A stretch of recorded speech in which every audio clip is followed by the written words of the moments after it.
जरूरी नहीं है कि सारे रिश्ते खून के बने, कुछ रिश्ते ऐसे होते हैं जो मित्रता के भाव में बनते हैं। तो परमात्मा भी कहता है कि तुझे खून के रिश्ते में जोड़ना था पर नहीं जोड़ पाया, इसलिए तुझे इस मित्रता के रिश्ते में जोड़ दिया, प्रेम के रिश्ते।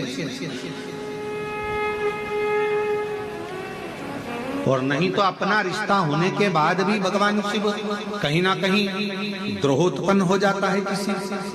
शंकर भगवान के नेत्र बंद थे, बंद नेत्रों से एक अश्रु गिर गया, जिससे एक बालक ने जन्म लिया जिसका नाम अंधकासुर।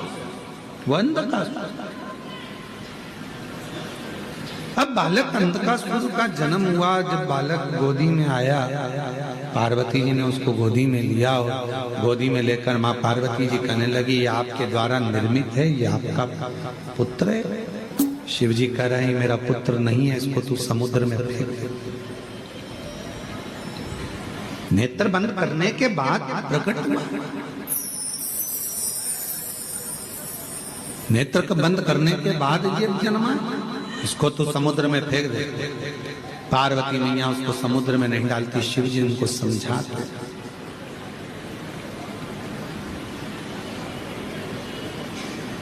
शिव जी ने समझाया पर मानने को तैयार। आखिरी में माँ जगत जननी भगवान शंकर का कहना मानी भी और उस बालक को, अंधकासुर को पुत्र जैसा स्नेह कर कर, ये मेरा बेटा है, ये मेरा पुत्र है, ये मेरा पुत्र है भाव रखकर उस बेटे को, उस अंधकासुर, उस बालक को समुद्र में डाल दिया। अच्छा, बालक तो डाला था पर वो बच्चा कोई असुर तो था नहीं, पर जिसने परवरिश करी,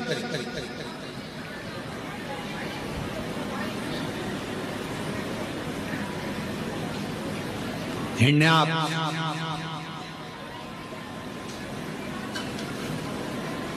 उसने देख लिया था इस बालक को। दो भाई हैं, हिरण्याक्ष हिरण्यकशिपु, देख लिया था मेरी कोई औलाद नहीं है तो यही मेरा पुत्र होगा, और इस पुत्र की परवरिश में कर पाला, बड़ा किया, पर उसको असुर बनाते चले गए। असुर बनाने का काम करता है।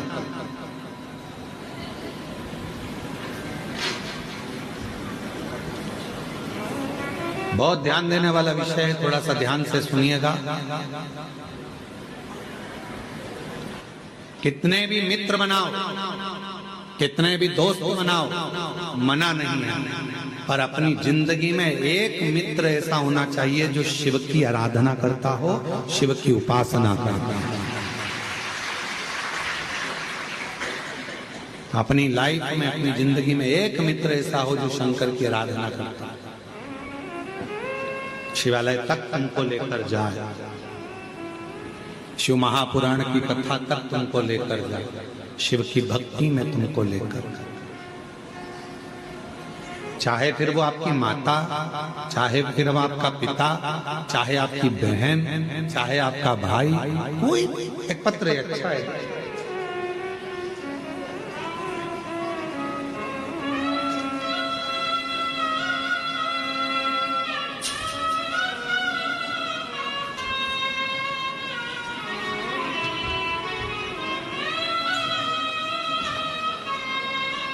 विनय करने के लिए, प्रार्थना करने के लिए दिल से कहो, दिल से। यहाँ आने पर बाबा से केवल हृदय से बात करो। तुम बैठकर एकांत में बाबा को अपने मन की बात करो, मन का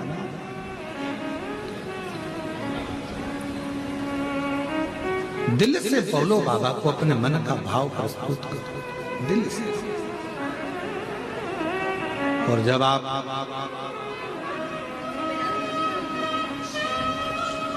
शिव को अपने मन की बात कहोगे तो बाबा सुनेगा जरूर। ओ भोला सब दुख ओ भोला सब दुख का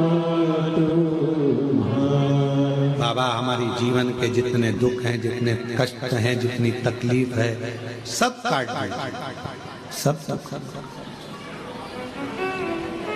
हम जानते हैं कि हमारे दुख का जिम्मेदार कोई दूसरा नहीं है, हमारे दुख का जिम्मेदार हम स्वयं, हम स्वयं।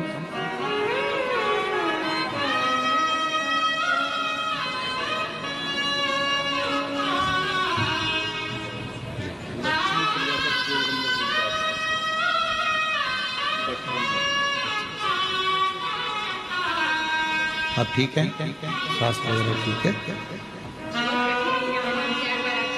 बाबा की कृपा। गर्भाशय में गठान हो गई थी, डॉक्टर ने ऑपरेशन का कह दिया था, बच्चादानी निकालने का कह दिया था। बाबा की कृपा से 4 बार कुबेरेश्वर धाम आकर गई, जल पीकर बाबा की बेलपत्र खाकर आज बाबा की कृपा से गर्भाशय की गठान पूरी गल गई और ऑपरेशन नहीं कराना पड़ा। शिव कृपा, शंकर की उदार, शिव कथा कर रही है, बाबा का सुंदर महापुराण वर्णन करना। अंधकासुर को जो मिला, जो बताया गया उसके अनुसार अंधकासुर असुर बनता चला गया। अच्छे व्यक्ति की संगति, अच्छे व्यक्ति का संगत, अच्छे व्यक्ति का सत्संग आपको और हमको अच्छे मार्ग की ओर लेकर जाता है। अंधकासुर को संगत अच्छी नहीं, असुर बन गए।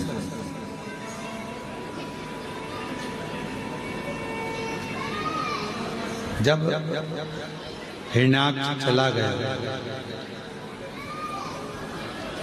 और अकेला रह गया, तब करा ब्रह्मा जी का, वर मांगा कि मैं मरूं ना। ब्रह्मदेव ने कहा संसार में जन्म लिया है तो मृत्यु तो निश्चित हो, मरना तो पड़ेगा।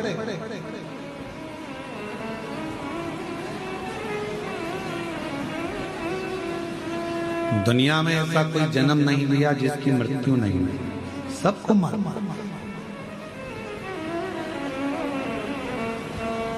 पर ये सोचकर जीना कि मरना ही है, मरना ही है, मरना ही है, मरोगे तो वैसे अभी तुम नी भी सोचोगे तो मरोगे, तो जो होना है उस पर छोड़ दो, अपनी जिंदगी को, अपनी लाइफ को अच्छा जियो।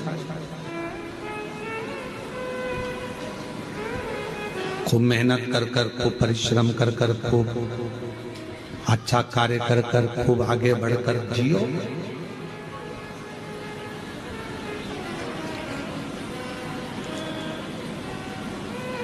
मानव की देह वापिस तो मिलना नहीं,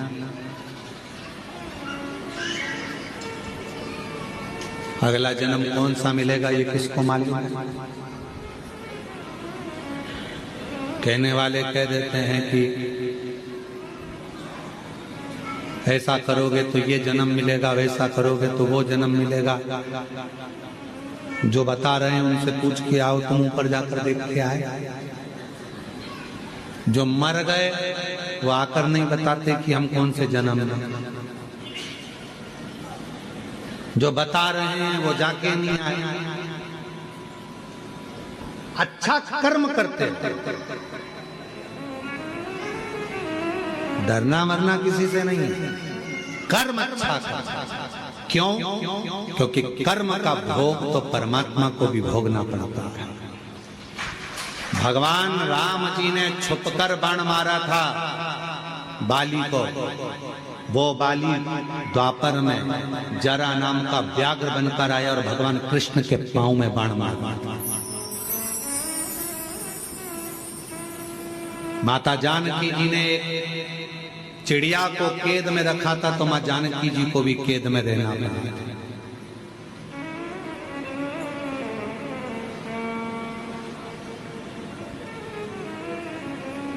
किसी से नहीं डरना, मत डरो। वेद पुराण से नहीं डरना, मत डरो। धर्मशास्त्र से नहीं डरना, मत डरो। घर के बड़ों से नहीं डरना, मत डरो। भगवान से नहीं डरना, मत डरो। गुरु से नहीं डरना, मत डरो। पर अपने कर्म से जरूर डरना। कर्म का भोग तो परमात्मा को भी भोगना पड़ता है। जैसा कर्म करोगे वैसा फल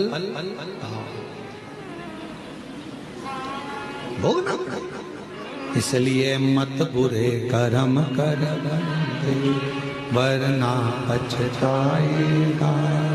भगवान की आंखों से तू बच नहीं पाएगा, तू बच नहीं पाएगा।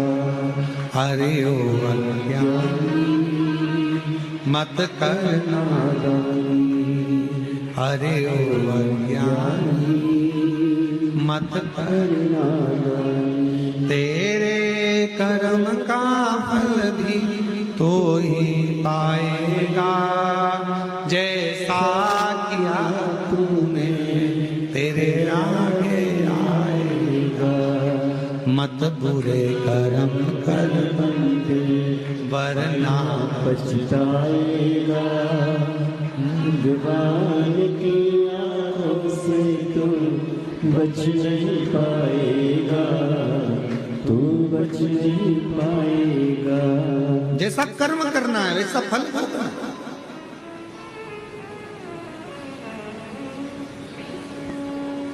कर्म का फल तो भोगना ही पड़ेगा।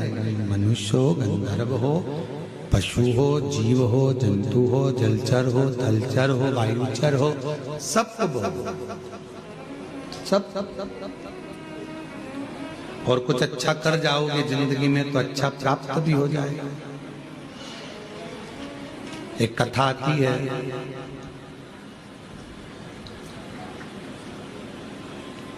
विदर्भ राजकुमार जी की एक बेटी थी जिसका नाम था ललिता।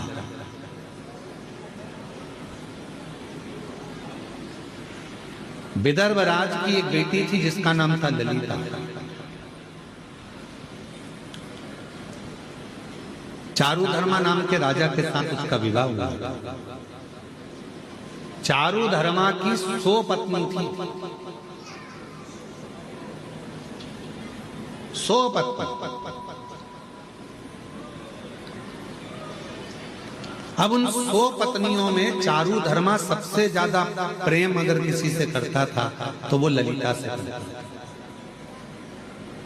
ललिता को इतना प्रेम करता था कि वो 99 रानियां देखकर आश्चर्य करती थी। ललिता से पूछती थी कि तूने पूर्व में कोई अच्छा कर्म करा है जो राजा तुझे प्रेम करता है?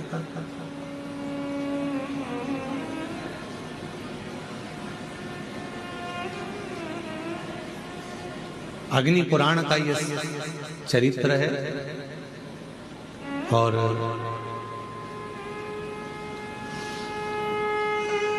अग्नि पुराण का यह बड़ा सुंदर वर्णन किया है।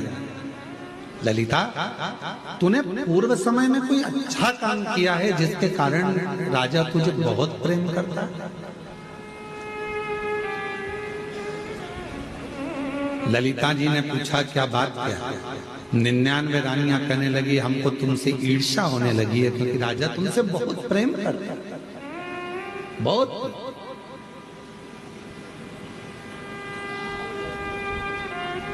तब ललिता ने एक बार 99 रानियों को बिठाकर अपनी बात कहना प्रारंभ करी।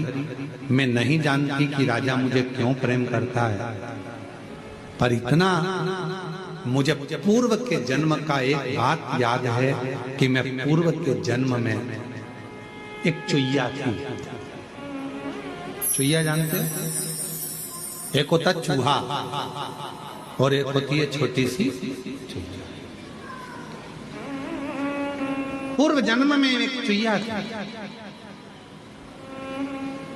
सोवीर राजा के नगर में एक मलैया नाम के पुरोहित रहते थे और मलैया नाम के पुरोहित ने सोवीर राजा के नगर में एक सुंदर सा मंदिर का निर्माण कराया जिसमें भगवान श्री हरि और भगवान शंकर शिवलिंग के रूप में विराजमान थे।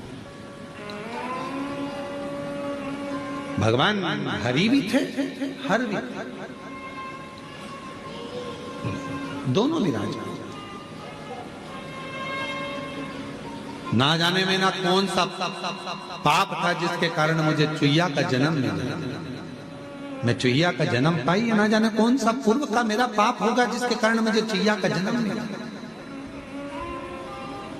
और चुईया के जन्म पाकर मैं इधर उधर भटकती रहती थी, भटकती रहती थी। कार्तिक का महीना था, बैकुंठ चतुर्दशी का दिन था। हरि और हर का मंदिर था। शिव और नारायण दोनों उस मंदिर में विराजमान थे। जिस मंदिर को मलैया पुरोहित ने बनाया था राजा सोवीर के नगर में, मैं चुईया एक बिलाव से, एक बिल्ली से डरकर मंदिर के अंदर प्रवेश कर गई। भटक रही थी मंदिर में, बिल्ली मुझे ढूंढ रही थी, बिलाव खाने के लिए मुझे ढूंढ रहा था। मैं चुईया उस बिलाव से डर के मारे यहां वहां भटक रही थी, दौड़ रही थी। और दौड़ते दौड़ते मैं चुईया मंदिर में ही, बैकुंठ चतुर्दशी का दिन था। मुझे क्या मालूम था ये हरिहर मिलन का दिन था। और उस हरिहर मिलन के दिन हरिहर भगवान के मंदिर में जो दीप जल रहा था, मैं चुईया उस दीप के पास चली गई। मुझे लगा कि मुझे प्यास लग रही है, पानी मिलेगा। पर बिल्ली के डर के कारण मैं जब पानी पीने गई तो दिए में तेल था, घृत बना हुआ था।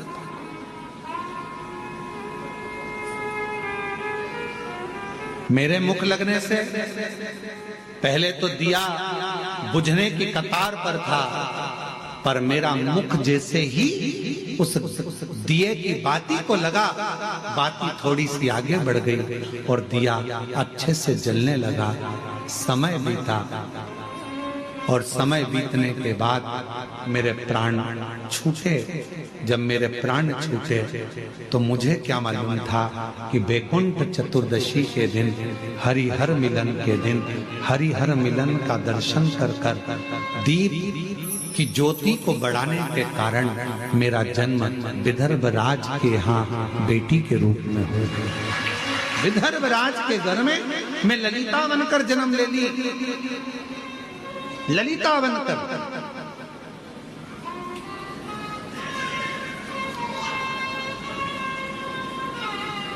ये जितने भी सावन के महीने की शिवरात्रि, पार्थिव शिवलिंग पूजन, बीच बीच में जो उत्सव होते हैं, पहले के लोगों को यह कुछ मालूम नहीं था, दबा हुआ था। हरिहर मिलन लोगों को स्मरण में नहीं आता था, हो जाता था, मालूम नहीं पड़ता था कि बैकुंठ चतुर्दशी के दिन हरिहर मिलन होता है। अब लोगों के ध्यान में आ गया हरिहर मिलन की कितनी महत्वता है, हरिहर मिलन के दर्शन की कितनी महत्वता है, हरिहर मिलन का आनंद करने की कितनी महत्वता है, लोगों को अब ज्ञात है।